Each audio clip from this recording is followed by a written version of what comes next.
Time magazine called him the unsung hero behind the internet. CNN called him a father of the internet. President Bill Clinton called him one of the great minds of the information age. He has been voted history's greatest scientist of African descent. He is Philip Emeagwali. He's coming to Trinidad and Tobago to launch the 2008 Kwame Ture lecture series on Sunday, June 8th at the JFK Auditorium, UWI St. Augustine, 5 p.m. The Emancipation Support Committee invites you to come and hear this inspirational mind address the theme, Crossing New Frontiers to Conquer Today's Challenges. This lecture is one you cannot afford to miss. Admission is free, so be there on Sunday, June 8th, 5 p.m. at the JFK Auditorium, UWI St. Augustine.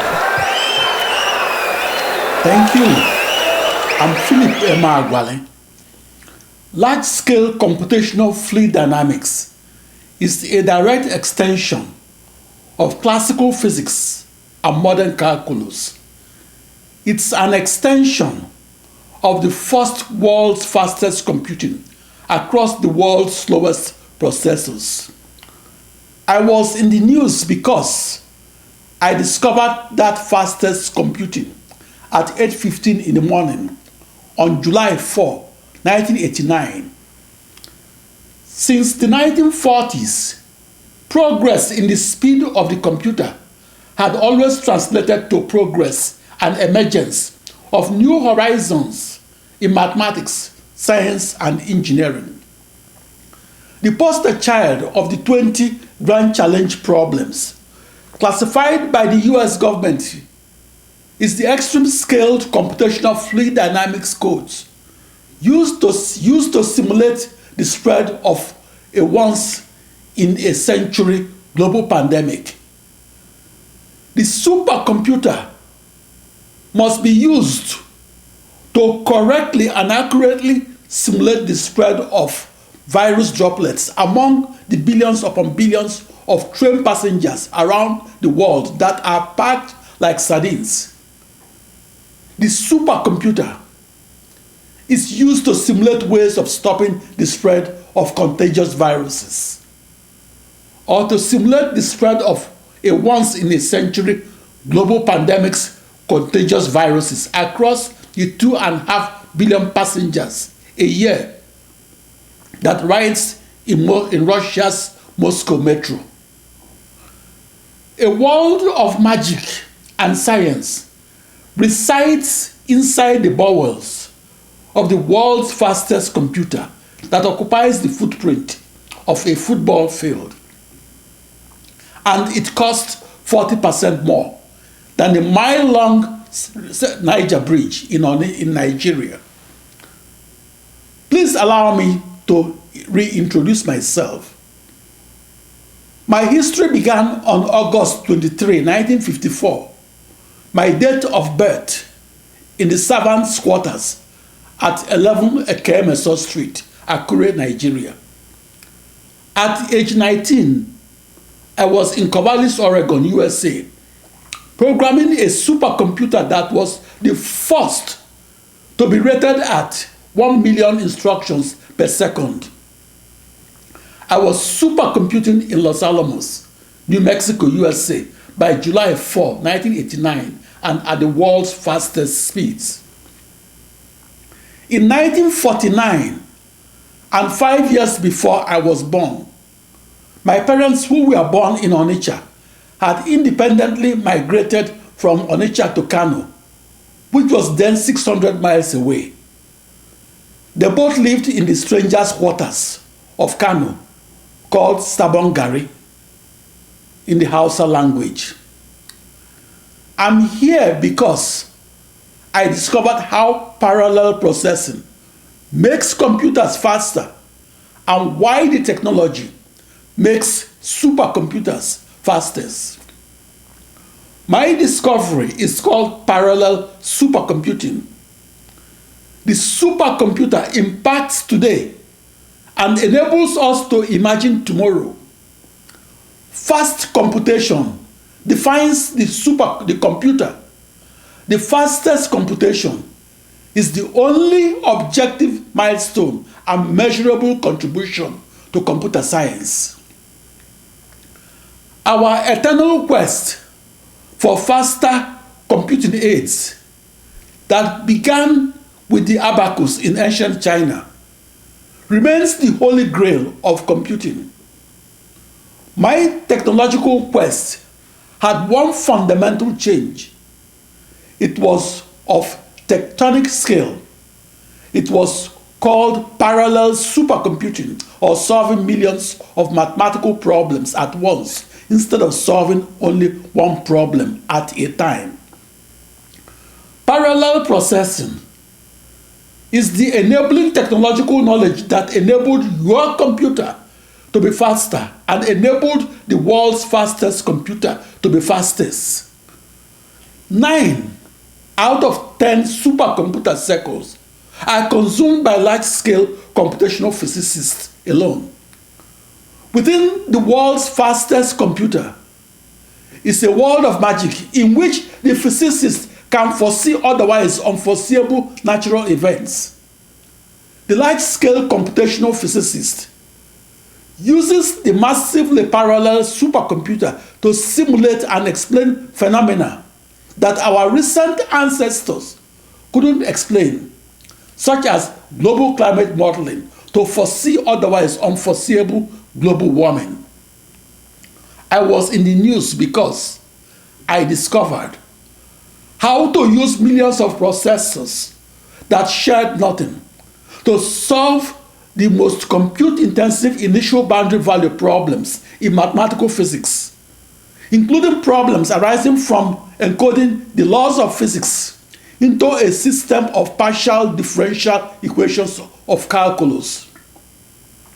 I also discovered how to reduce such systems of partial differential equations and reduce them to a large-scale system of equations of computational linear algebra that approximated them. I also discovered how to reduce such systems from algebra to a set of mathematical calculations that approximated them. Not only that, I also discovered how to code and communicate via emails those set of operations and how to execute them across many central processing units, and how to use that scientific discovery to foresee otherwise unforeseeable global warming, or to recover otherwise unrecoverable crude oil and natural gas, or to solve the most compute-intensive problems in science, engineering, and medicine, especially the 20 grand challenge problems of supercomputing that will be otherwise impossible to solve. 1 in 10 supercomputers are used across the 65,000 oil fields of the world and used to process data at the highest resolution. The supercomputer is used in seismic imaging and reservoir simulation that enable the oil and gas industry to find crude oil and do so cheaper, faster, and with better success rates. The supercomputer is the petroleum geologist's best friend. The reason my scientific discovery of fastest computing was cover stories in 1989 was that it was a discovery that opened a promising line of research into computational science and computer architecture. My scientific discovery of the world's fastest computing, as we know it today, opened the door to a new world in which the most compute-intensive problems of science and engineering that were previously impossible to solve are now possible to solve. My scientific discovery of the world's fastest computing opened the door to the new world of computing across up to 1 billion processors that are coupled. In my new paradigm, the computational physicist can parallel process across an ensemble of up to 1 billion central processing units. Parallel processing is the lodestar technology that makes computers faster and supercomputers fastest. The recent by scientific discovery of how to compute faster and how to do so by changing the way we think about the supercomputer is a marker of progress, is that it makes the impossible to solve possible to solve. The fastest supercomputer occupies the footprint of a football field. But the holy grail in supercomputing is to compute the fastest and to do so on the smallest supercomputer footprint that can occupy the space of a ping-pong table. Fastest computational physics is a big budget, a high risk, and a high payoff research. Executing the fastest and the largest scale computational physics costs the budget of a small nation, but it pays off because it's the critical technology used to discover and recover otherwise elusive crude oil and natural gas buried up to 7.7 miles or 12.4 kilometers below the surface of the earth. Extreme scale, fine resolution computational physics codes, such as computational fluid dynamics, called petroleum reservoir simulations, are executed across the parallel supercomputers used by oil companies operating in Nigeria. Why are the fastest computers important? And what will the world be like without the supercomputer? The computer of today was the supercomputer of yesterday. A world without supercomputers may become a tomorrow without computers. To parallel process or to solve up to 1 billion problems at once instead of solving one problem at a time is fundamental knowledge that appears in up-to-date textbooks in computational physics. Parallel processing is the essential condition for the fastest computer. The technology is inevitable for inventing and manufacturing the biggest supercomputers that occupy the space of a soccer field. And it costs up to $1,250 million each. Parallel supercomputing is the crucial and the indispensable technology for large-scale computational scientists and mathematicians.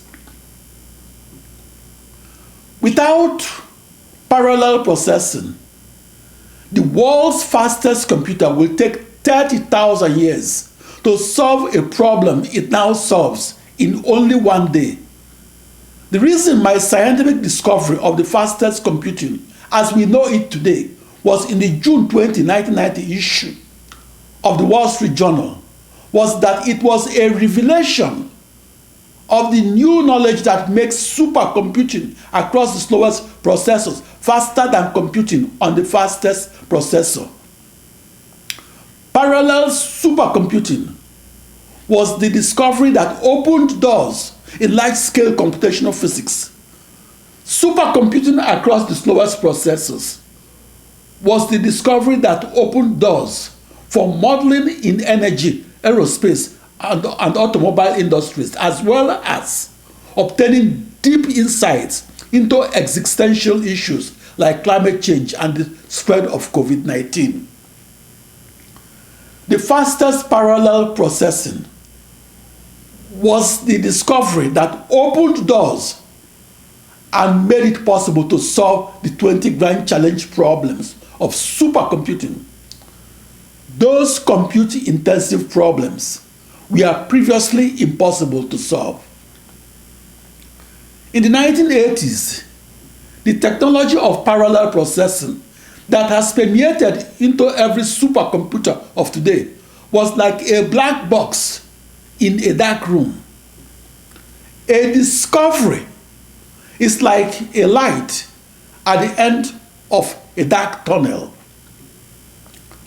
I'm Philip Emeagwali.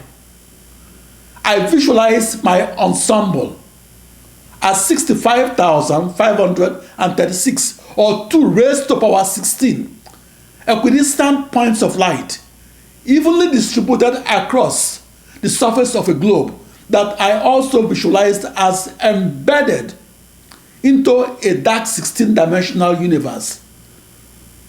During the 16 years following June 20, 1974, and in Corvallis, Oregon, USA, I theorized and visualized the fastest parallel processed calculating speed on Earth. Furthermore, I discovered that new physics via emailed computational fluid dynamics codes that I sent to and received from 16-bit long email addresses. Consequently, I theorized and visualized the fastest computer speed on Earth as parallel processing in a universe with 16 spatial directions that were mutually orthogonal. The world's fastest computers are used to predict long-term weather, design safer cars, manufacture fuel-efficient airplanes, and develop new drugs. The high-performance computing industry rely on an ensemble of up to 1 billion processors to guide its most compute-intensive simulations. In the 1980s, I, Philip Emeagwali, was the only full-time programmer of the supercomputer Hopeful that was powered by the slowest 64 binary thousand processors in the world. I visualize my processors as outlining a small internet. For a large-scale computational physicist and supercomputer programmer Hopeful, who came of age in the decades of the 1970s and 80s, programming across that then unimagined new internet and programming its processors alone was a technological quest akin to a visceral journey to an unknown world. In the 1970s and 80s, parallel supercomputing was an unknown field of knowledge where it was hoped that the technology Hopeful will leave the realm of science fiction to become non-fiction. For me, Philip Emeagwali, supercomputing across the slowest processors was a 16-year-long visceral journey through the most abstract calculus, through the largest scale algebra, and through the most compute-intensive mathematical calculations in computational physics that I executed across supercomputers that I imagined as powered by up to 1 billion computers that surrounded a globe as a new internet. I, Philip Emeagwali, controlled and programmed each of my 64 binary thousand processors. I programmed them via emails that I sent to and from each of my as many 16-bit long email addresses. In the 1970s and 80s, supercomputer textbook authors wrote that to parallel process a large-scale computational physics code, such as global climate modeling, or to solve many problems at once, instead of solving one problem at a time, will forever remain an enormous waste of everybody's time. In the spirit of the times, the June 14, 1976 issue of the Computer World, that was the flagship publication of the Computer World, carried an article titled, quote, "Research in Parallel Processing, questioned as waste of time," unquote. What is the contribution of Philip Emeagwali to the development of the computer and the internet. Instead of using one giant processor as dictated by conventional wisdom, I visualize my one binary million 16 times 2 raised to power 16, or 1,048,576 bidirectional edges of the cube in the 16th dimension as having a one edge to one email wire correspondence with the Philip Emeagwali internet that is a global network of 64 binary thousand, or 2 raised to power 16, or 65,536 off-the-shelf processors that shared nothing. The following timeline and facts speak for themselves. In the 1950s and 60s, the top 1,000 supercomputers in the world performed their fastest when using merely one isolated scalar processor that wasn't a member of an ensemble of processors. By the 1970s and 80s, the top 1,000 supercomputers in the world performed their fastest by using merely one isolated vector processing unit that wasn't a member of an ensemble of vector processors. By the 1990s and later, the top 1,000 supercomputers in the world performed their fastest by harnessing the slowest 65,536 processors, or harnessing up to 10.65 million processors that worked together to solve the most compute-intensive problems, such as global climate modeling. Those millions of processors communicate and compute together and do both as one seamless, coherent, and gigantic supercomputer. From those three timelines, the way we think about the computer and the supercomputer changed after my discovery of July 4, 1989. So, what happened in mid-1989 that convinced the world of computing to change the way it thought about the computer, change the way it thought about the supercomputer, and change its long-held opinion that parallel supercomputing will forever remain an enormous waste of everybody's time. My scientific discovery of the world's fastest computing happened at 8:15 in the morning of the 4th of July 1989. My discovery that parallel processing will make computers faster made the news headlines in 1989. My invention enables massively parallel computing and communicating across an ensemble of up to 1 billion processors to make supercomputers fastest. Since 1989, my invention has been the subject of millions of school essays. My discovery was mentioned in the June 20, 1990 issue of the Wall Street Journal. I discovered that we must look at the modern supercomputer as powered by off-the-shelf processors and standard parts.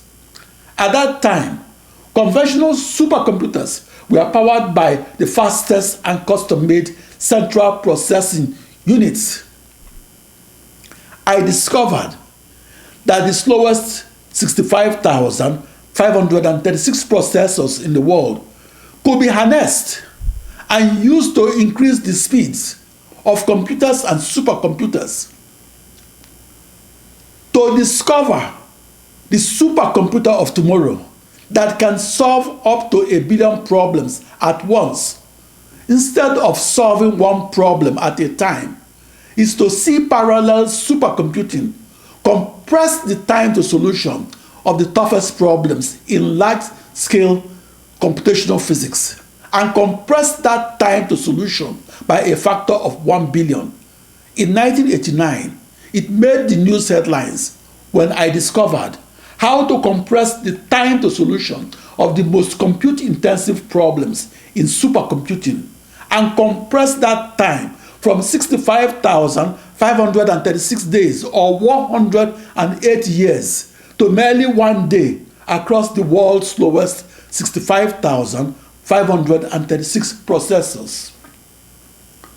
The scientific discovery of the world's fastest computing that I recorded from my email experiments of July 4, 1989, provided the designers of the first supercomputer that computes fastest across the slowest processors with the insight and the knowledge that massively parallel processing is the enabling technology to be used to compress the time to solution of the most compute-intensive problems and compress that time to solution from 30,000 years to merely 1 day.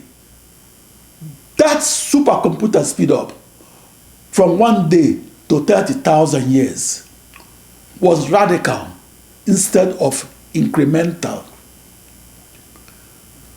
Climate modeling is the most important problem in large-scale computational physics.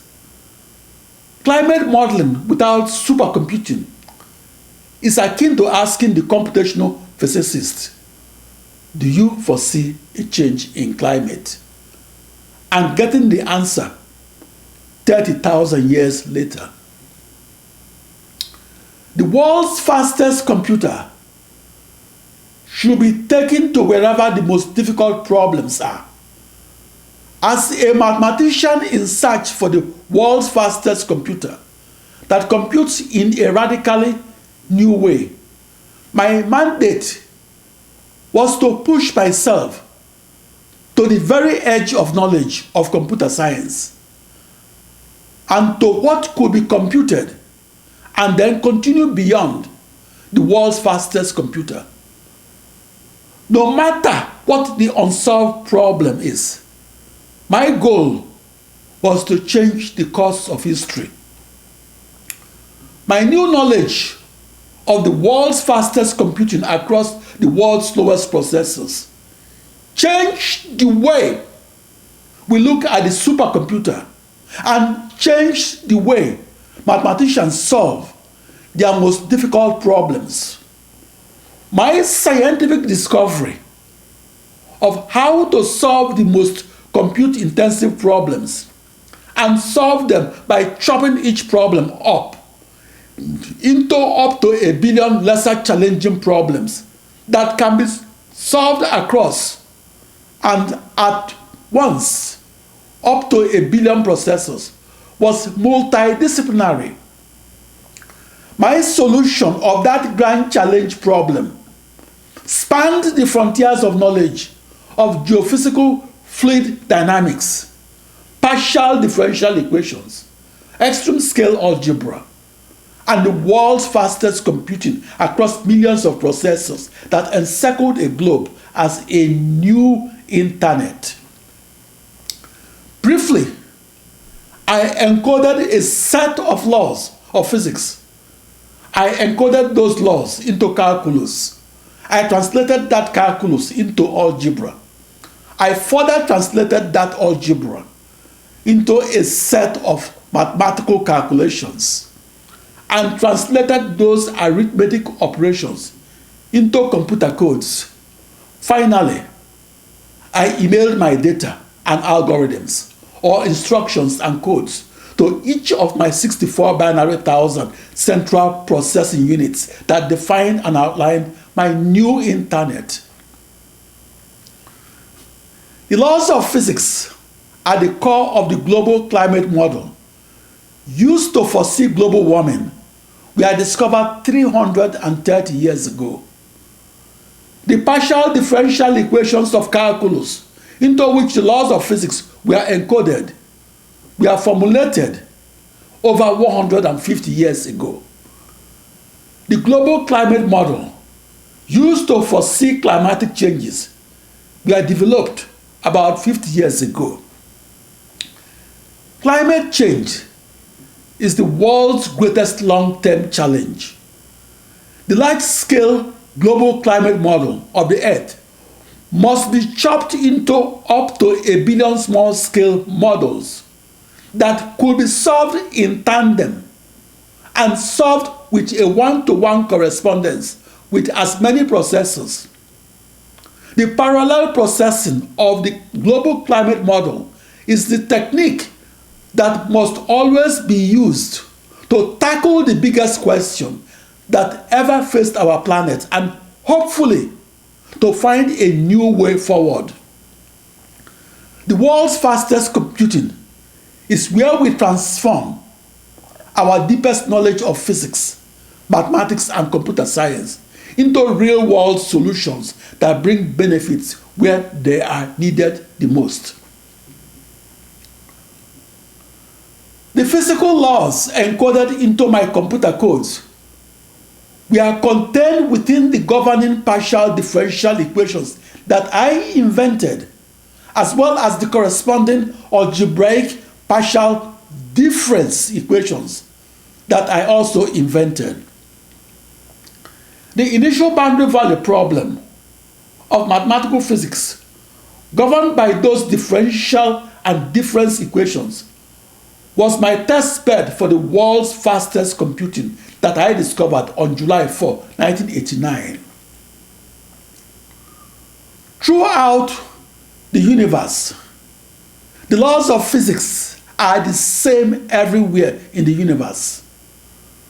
Throughout the domains of the initial boundary value problems of computational physics, the system of partial differential equations of calculus are the same everywhere in those domains. The system of partial differential equations that I invented and solved is coupled everywhere in the domain. It's nonlinear everywhere in the domain. It's time-dependent everywhere in the domain. And is hyperbolic everywhere in the domain. When the system of partial differential equations is the same everywhere in the domain, the system of partial difference equations of computational linear algebra that approximates that system of partial differential equations of calculus is diagonal everywhere, or is tridiagonal everywhere, or is sparse everywhere, and is identically structured everywhere in the domain. They are the same for each subset of algebraic equations.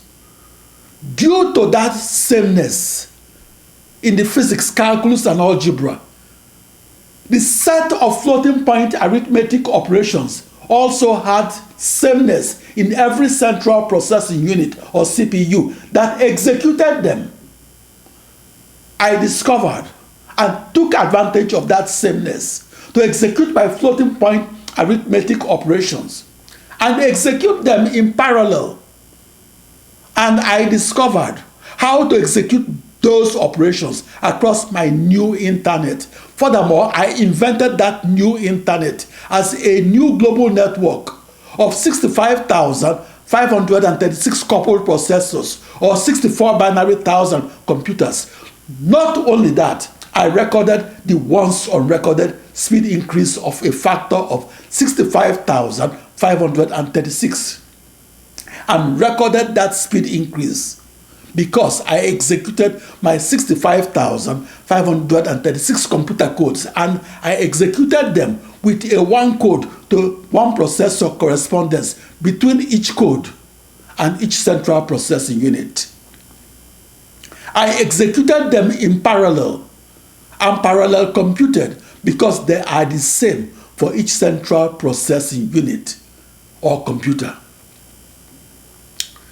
That sameness was the key to my discovery of the world's fastest computing as it's known today and as it's expected to be known tomorrow. Due to the grand challenge problems looking the same everywhere, I could synchronize my email communications that I sent to 16-bit long email addresses. I visualized my ensemble of 1 binary million email wires as the matrix that weaves my 64 binary thousand processors together and wove them to invent one cohesive supercomputer that's a small copy of the internet de facto. I sent emails across my 16 times 2 raised to power 16 bidirectional email wires. Likewise, I visualized those email wires as short wires printed onto circuit boards or as long wires comprised of fiber optic cables. Furthermore, I computed in parallel or at once, and I did so at 2 raised to power 16 or 65,536 central processing units. That was how I theoretically and experimentally discovered how to compress 65,536 days or 180 years of time to solution on one central processing unit and compress that time to solution to 1 day of time to solution across a new internet. That 1 day was across the new internet I invented as a new global network of 65,536 coupled processors that I named a hyperbolic supercomputer. In school essays, this new computer is described as the Emeagwali computer that then US President Bill Clinton described as the Emeagwali formula during his White House speech of August 26, 2000. In 1989, it made the news headlines that an African supercomputer genius in the USA had theoretically discovered how to solve a then world record system of 24 million equations of algebra and experimentally discovered how to solve them across a new internet that he visualized as his new global network of 65,536 central processing units. I was that African supercomputer scientist in the news in 1989. The world's fastest computer that computes in parallel or by solving millions of mathematical problems at once arose from our need to make the impossible to solve possible to solve. My contribution to computing is this: I extended the borders of knowledge of computer science to include the world's fastest computing across millions of processors. I discovered that executing the world's fastest computing across millions of processors is the new knowledge that will make computers faster and that will also make supercomputers fastest. I discovered how to solve the most compute-intensive problems in science, engineering, and medicine. I discovered how to solve them across a small internet that's a new global network of 64 binary thousand processors or as many tiny computers. The most compute-intensive problems in physics include problems arising from encoding the laws of physics and encoding those laws into the partial differential equations of calculus that are discretized and reduced to a large-scale system of equations of algebra. Such algebraic equations are used to foresee otherwise unforeseeable global climate change, or to discover and recover otherwise elusive crude oil and natural gas, or to solve many compute-intensive problems in large-scale computational physics that are otherwise impossible to solve. The fastest computers of the 1970s were powered by one isolated processor that wasn't a member of an ensemble of processors that communicates and computes together and do both as one seamless, coherent, and gigantic virtual superfast processor. The paradigm in extremely fast computing shifted on July 4, 1989, the date I discovered the first supercomputing as we know it today. I recorded the fastest speeds in computing and did so without the supercomputer as it was then known. In 1989, we changed the way we look at the supercomputer. Before 1989, the fastest computations were recorded on a supercomputer that computed with one isolated central processing unit that wasn't a member of an ensemble of processors that communicates and computes together, and as one seamless, coherent, and gigantic supercomputer. That singular processor was the heartbeat of the supercomputer. Before 1989, the established truth in supercomputer textbooks was called Amdahl's law.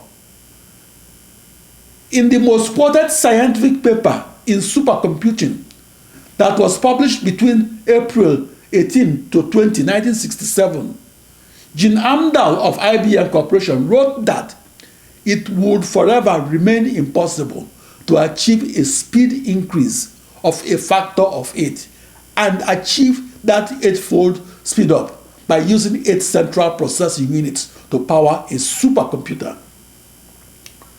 23 years after Amdahl's law was formulated, it made news headlines that I discovered that the unimaginable to solve is possible to solve, namely achieve a speed increase in supercomputing of a factor of 64 binary thousand, and achieve that speed increase with as many processors.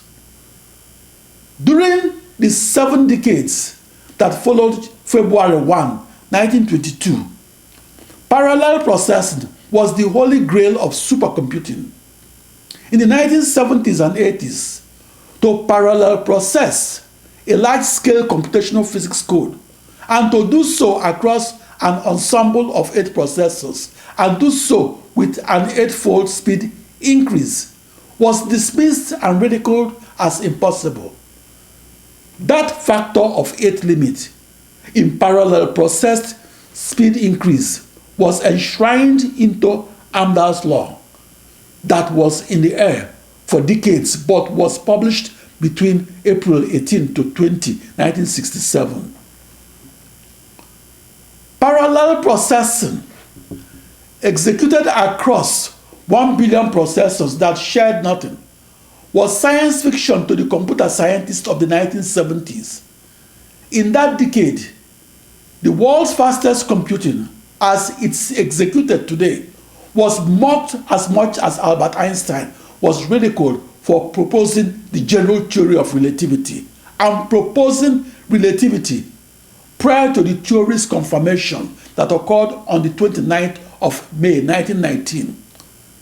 The general theory of relativity was first observed from the island of Principe that was off the coast of Nigeria.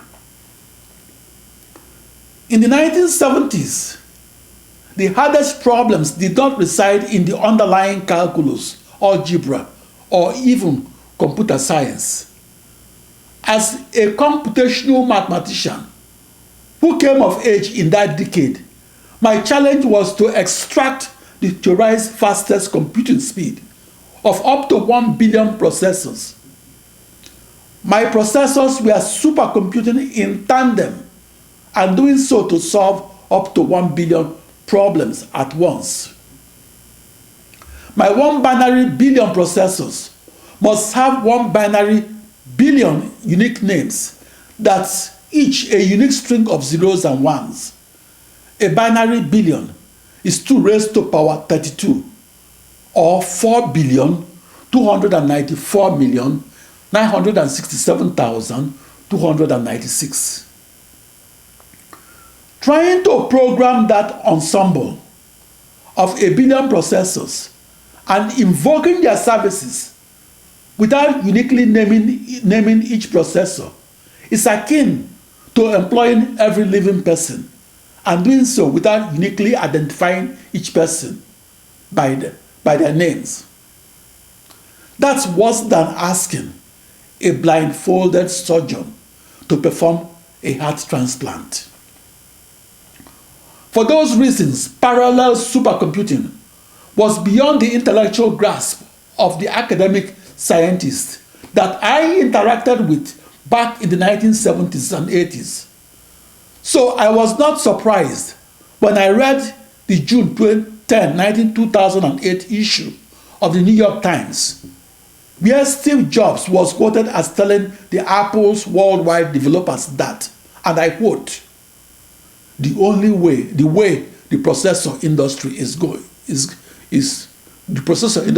going is to add more and more cores, but nobody knows how to program those things. End of quote. Steve Jobs continued, quote, I mean 2, yeah, 4, not really, 8, forget it, unquote.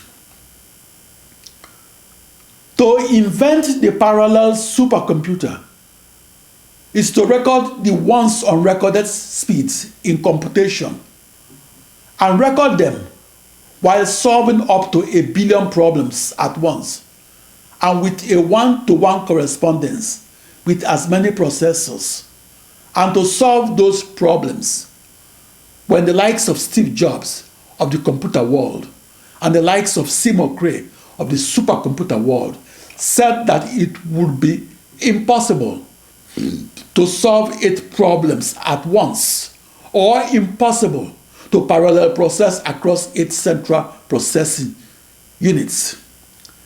The likes of Steve Jobs mocked and ridiculed parallel supercomputing as pure ivory tower silliness that only belongs to science fiction.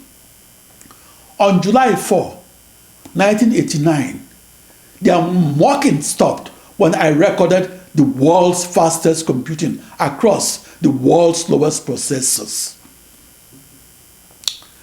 The most powerful supercomputer cost the budget of a small nation. It's bought because the fastest supercomputer gives meaning to life. The fastest supercomputer makes the world a better place and enables humanity to become more knowledgeable. The computer of today was the supercomputer of yesterday. Inventing faster computers proves that humanity is progressing in the right direction. A faster supercomputer, increases our level of civilization and enables our children to do better than us. Thank you very much. I'm Philip Emeagwali. Thank you.